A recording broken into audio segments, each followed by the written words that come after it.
ٹلی اور بولنے والے جوتے۔ ایک چھوٹے سے گاؤں میں ایک خوش مزاج لڑکی رہتی تھی جس کا نام ٹلی تھا۔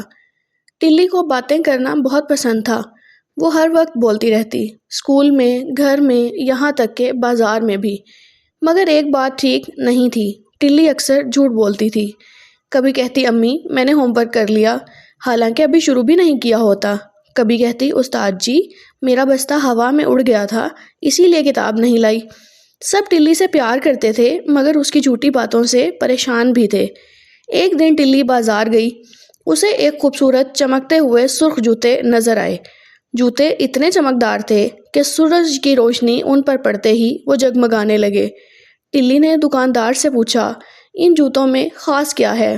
دکاندار مسکرا کر بولا یہ جوتے بہت خاص ہیں مگر خیال رکھنا یہ صرف سچ بولنے والوں کے دوست بنتے ہیں۔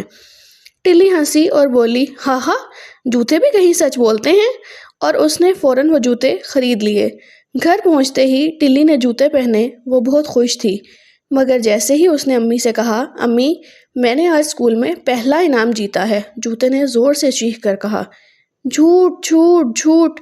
ٹلی حیران رہ گئی، یہ کیا میرے جوتے بول رہے ہیں؟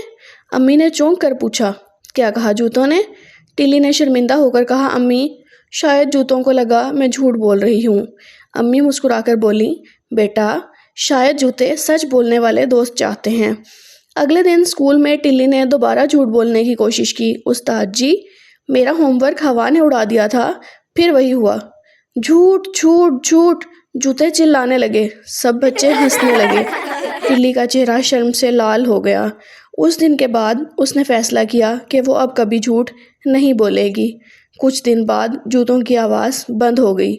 اب وہ خاموش رہتے تھے کیونکہ ٹلی نے سچ بولنے کی عادت اپنا لی تھی۔ ایک دن جوتوں نے پیار سے کہا شکریہ ٹلی، اب تم ہماری سچی دوست ہو۔ ٹلی خوشی سے بولی اور تم میرے سب سے اچھے دوست ہو۔ سبق: سچ بولنے سے عزت بڑھتی ہے اور جھوٹ ہمیشہ شرمندگی کا باعث بنتا ہے۔